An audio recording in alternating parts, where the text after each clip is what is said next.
Your Chardonnays beyond compare with oaky notes, apple and pear. Oh, Dolly wines are the best that's ever been.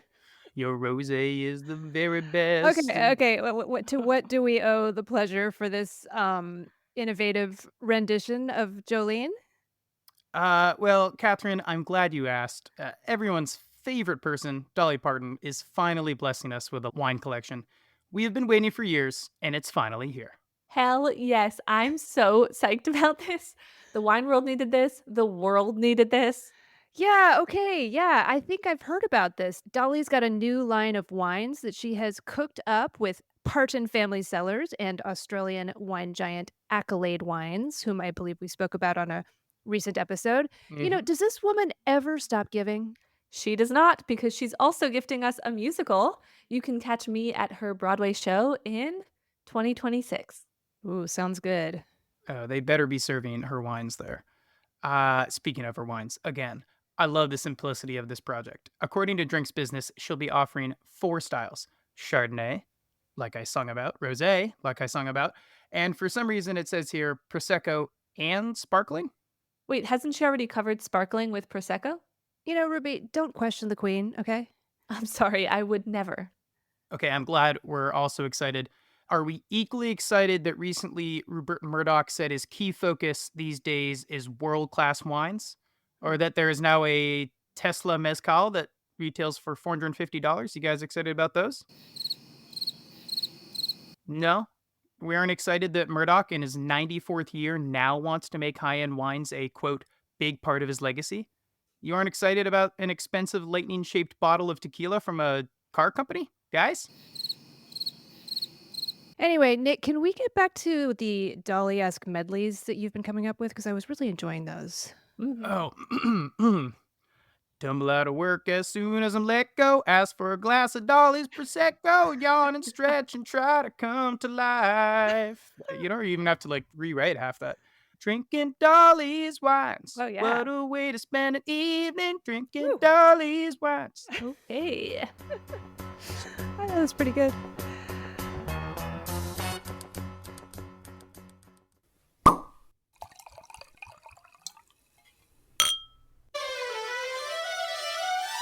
Sweden loosens its hold on hooch. The FTC aims its phasers at Southern Glazers. The future of wine growing may be from the 1990s, and the fight over foil necks continues. These are the top wine news stories we're following this week on episode 157 of The Four Top, your favorite wine news podcast. I'm your host, Catherine Cole, joined by Ruby Welkovich and Nick Toole.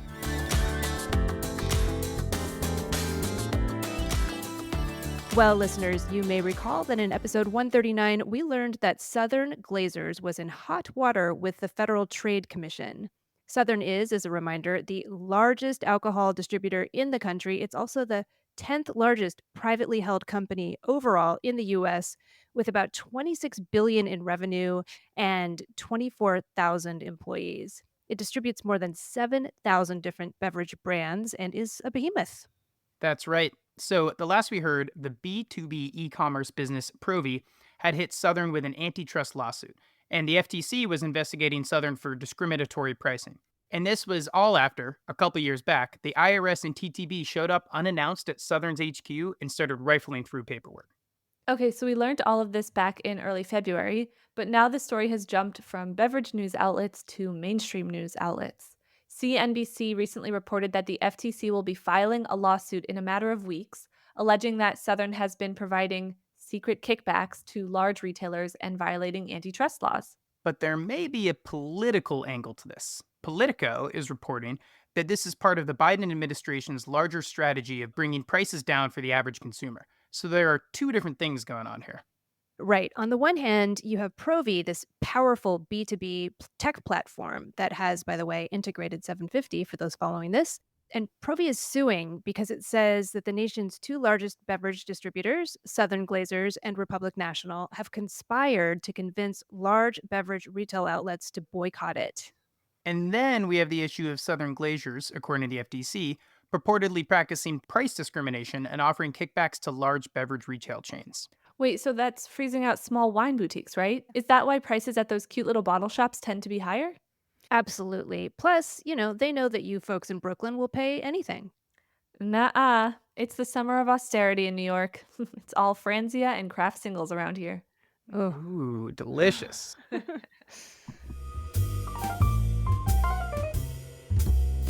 Well, as long as we're talking about price fixing, quick, name 3 countries that have monopolies on alcohol. Okay, I know that Canada controls alcohol sales, right? And I'm guessing some Middle Eastern nations, at least those countries where alcohol isn't banned outright. You've got 3 right there, Ruby. Canada's correct, and then Qatar and Turkey both have really tightly controlled liquor sales. Plus Utah, which is kind of like its own country. Yeah, I mean, religion and alcohol, depending on your faith, they're either the perfect pairing or else they're totally incompatible. And alcohol is completely banned in many majority Muslim nations. But one interesting little side note I recently learned, Saudi Arabia just opened its first liquor store after 70 years of total abstinence. And that just happened in January. Oh, that is very interesting. But guys, you digress here. You all missed a big chunk of the world that monopolizes its alcohol sales, and that is the Nordic countries. Oh, that's right. Sweden, Norway, Iceland, Finland. I've definitely seen photos of people camping out in the dead of winter to get their hands on certain highly allocated wines in like Norway and Sweden. And I just can't even imagine it, how cold it must be that time of year. So that's a real commitment to wine. Yeah, and as restrictions on alcohol are increasing around the world, they seem to be relaxing a bit in Sweden, at least. The Swedish government recently announced plans to allow small scale alcoholic beverage producers to sell directly to visiting customers. So this doesn't really affect any businesses looking to export wines to Sweden. If you're a wine producer in the US or other parts of Europe, you'll still have to work through the heavily regulated Systembolaget system. Systembolaget system. Is that like saying ATM machine?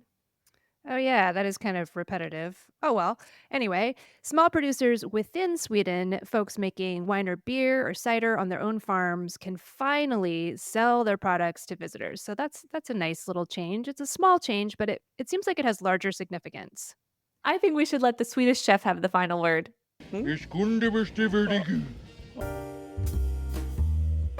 Hey folks, just in time for Pride Month, we are proud to announce our June sponsor is Voon. That's Voon. Voon is a new LGBTQ plus owned wine label focusing on low intervention, small production wines.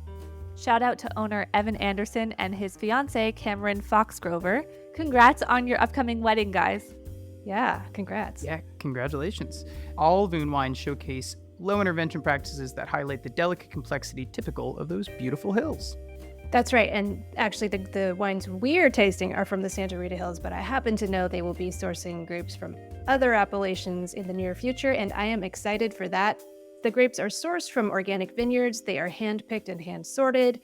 They utilize neutral oak, native yeasts, and minimal sulfur additions to underscore that dedication to purity and allow the true essence, the terroir of each vineyard to shine through. Can we just talk about the labels for a second? Because Yeah. I'm a sucker for good design. Mm-hmm.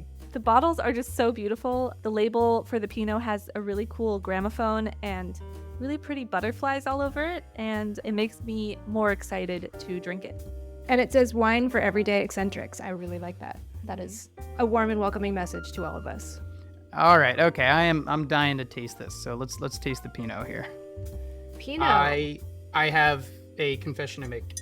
I'm holding up Okay. my bottle. You may notice it's missing quite a bit of liquid.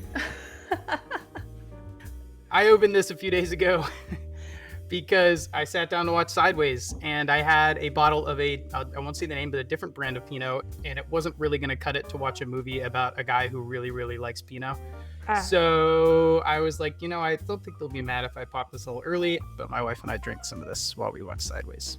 No, And I no, think- this is perfect because That's this is great. a great way to test a wine is how is it a few days later with all that oxygen exposure? So I want to hear how it held up. All right, let's do some ASMR pouring.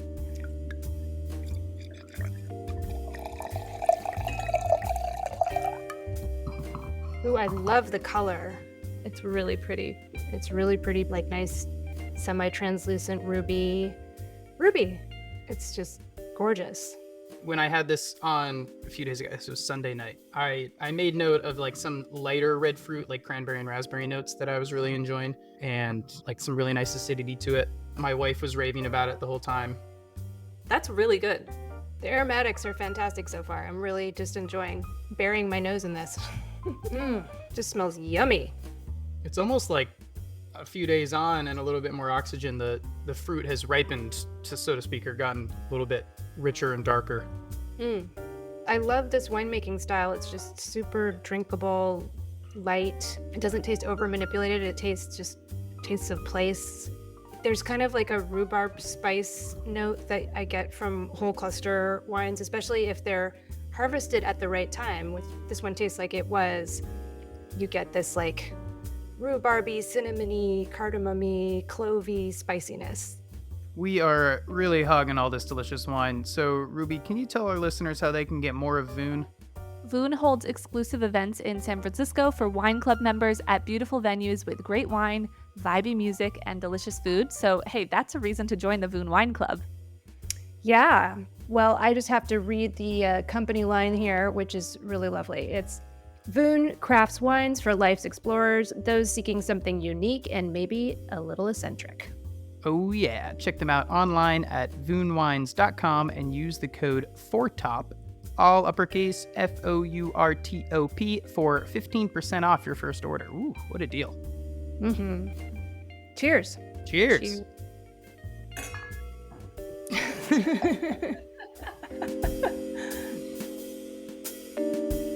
Hey, so this is the episode with callbacks to other episodes because now I'm thinking about episode 152 when we learned that foil neck wrappers on sparkling wine bottles were originally added to hide impurities and low fills.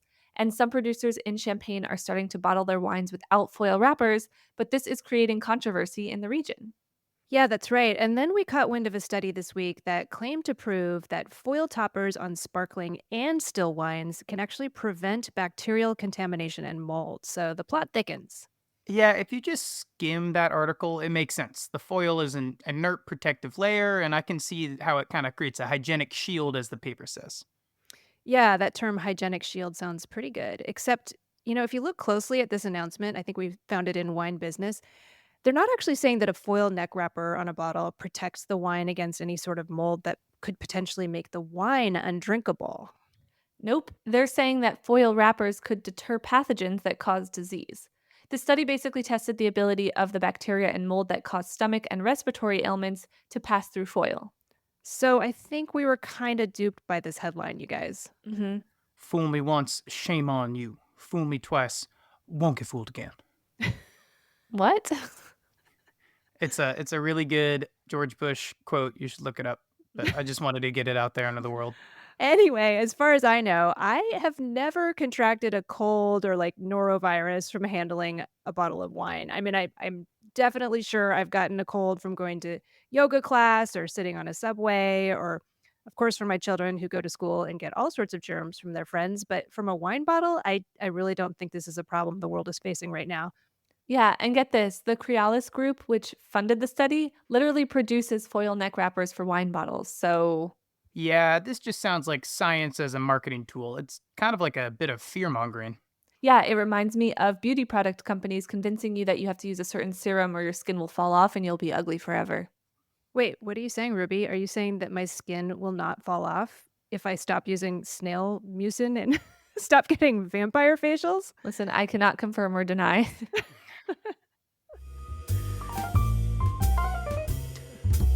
So we have a hot tip on something that has been happening since 1997. But it is finally garnering attention because the planet is getting hotter, in case you guys didn't know.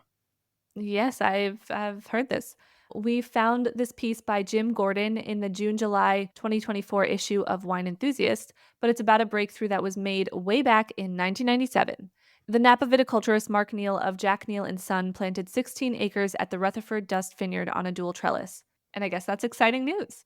Yeah, the term dual trellis may not sound that interesting at first. If you know a bit about viticulture, you're likely familiar with double trellising systems like the Geneva double curtain or the double gallo. These are trellising systems where the canopy is trained to two wires rather than one.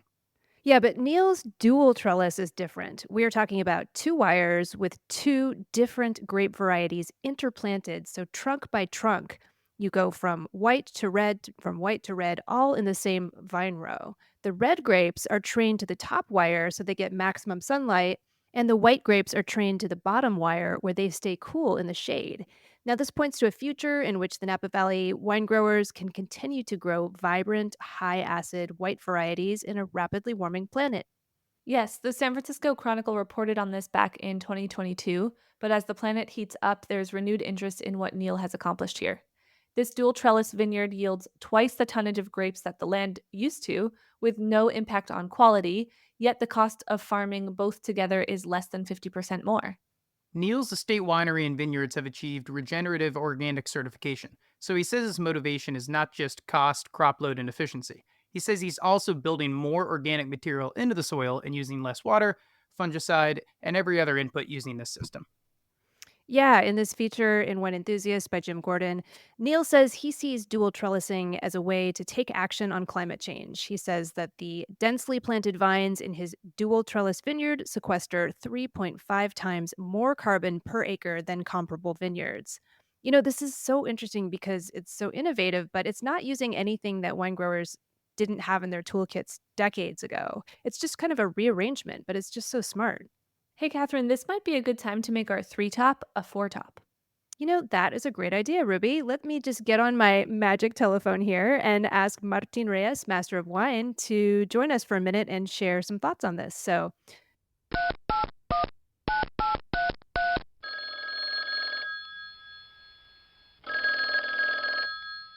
Martin, what do you have to say about this?